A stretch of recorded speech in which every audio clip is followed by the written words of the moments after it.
Good morning. I've been working on my 2007 Porsche Cayman S for the last few days in preparation of installing my rebuilt engine. And there's a couple things I want to get behind me before I did that. Number one was the center radiator. The center radiator install is described out there on YouTube and various places. It's not too bad because it is standard equipment for the cars that are equipped with the automatic transmission to give them extra cooling. So a lot of it is kind of plug and play. I'm going to do a photo text discussion of my experience. My biggest negative experience right in this joint here, there's a little, what I'd call a little hair clip. And when you pull the trim out, you can see the end of it sticking out. I believe I've got one right there. On one side, it did not want to come out, and I literally broke this one off. I've tack welded it, but I didn't feel comfortable with that, so I went and bought a new one. And all I can think of is that this springy part here, it looked like there was a little bit of a detent in the body and it was caught in there. So you basically want to get in underneath the springy part and hold it up with a screwdriver or just something. And then you can grab that round hole with any kind of a hook or whatever, and it should just pull right out.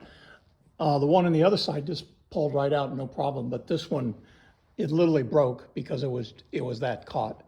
So anyway, I wound up taking out the headlight, which is another story, but it's actually discussed in the owner's manual pretty well, so I won't go into detail on that. But I took the headlight out to see the backside of the thing, and I eventually got it out. Beyond that, this was not too bad of a job. I wound up taking this solid plastic piece that used to go in here and cutting a hole in it to firm up the connection of the rubber baffle that they sell to go in there. So that's about all I'm going to say about that.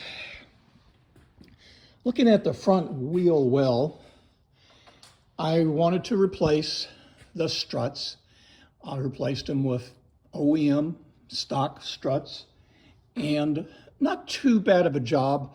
I found a video, I believe it's Cliff's Garage, but I'll put a link in here, and he does a pretty good job of explaining it. I think the key thing is to go in and release this bolt on the lower A-arm. It's not on the lower suspension arm. I'm not sure exactly what you call it. Release this bolt so this member can fully droop. And once you do that, and you release the roll bar link, sway bar, roll bar link, the thing will drop down and clear the lip of the opening here and allow you to take the strut out. The strut is actually a slip fit in the wheel carrier, but this black bracket, the same bolt that goes through for the sway bar mount actually goes through a hole. So you need to have this bolt all the way out or else you can't get the strut cartridge out. So not too bad of a job. But just while I'm in here and I've got the liners taken out, if you take the liners out, you can see the backside of the radiator on the passenger side with its little fan. This plug for the headlight is hard mounted, and basically when you pull the headlight assembly out from the front, it unplugs it electrically without you having to do anything, and the same thing when you reinstall it. So that's not too bad. There's also a coil for the air conditioning in front of the radiator fan, and its hard lines route up through here. And on the other side, you can see the filler for the gas tank that disappears in there and goes to the gas tank. Let's see what else of interest. There's a control box right there. I frankly don't know what it's for. Here's a radiator line, And if you shoot across through here, you can see the plumbing for the coolant lines. There's a steering link and the tie rod end. One of the easiest parts of a tapered knuckle that I've had to come apart in years. Usually I have to bang on them. This one just almost fell out. Maybe that's not good, but I was happy. And so you got the lower control arm here, and it's basically a McPherson strut suspension.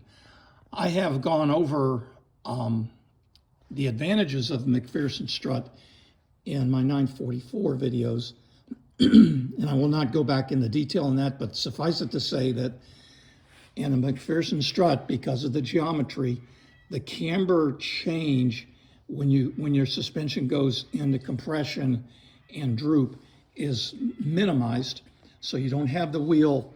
If it was just on a straight radius arm, it would rotate a lot, but this surface remains surprisingly in the same position as it moves up and down. So I have no problem with the McPherson strut suspension on the front of this car. I've read some articles, people put in coilovers, and I was trying to think, well, it's already a coilover, but as far as I can tell, the only big difference on a coilover is instead of having this fixed base here, the strut would have threads on it, and you'd be able to adjust the vertical height of the lower end of the spring platform. This is going to be an advantage for things like weight balancing, corner balancing. But from a function standpoint, I don't see, sure, people argue because they want to buy expensive coilovers, except for the fact that it's more adjustable.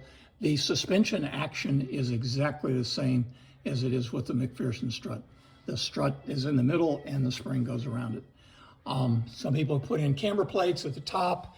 I can't jump up there right now, but there's some adjustment to camber up here by the holes up at the top in the sheet metal are slotted, so you can make some adjustment. If you need more extreme camber for like a R-comp or a slick, then yes, you're going to have to get some camber plates. And of course, the toe is adjusted by rotating this male-female connection right here to pull the front of the wheel hub in and out to adjust your toe. So that's about it for the front suspension.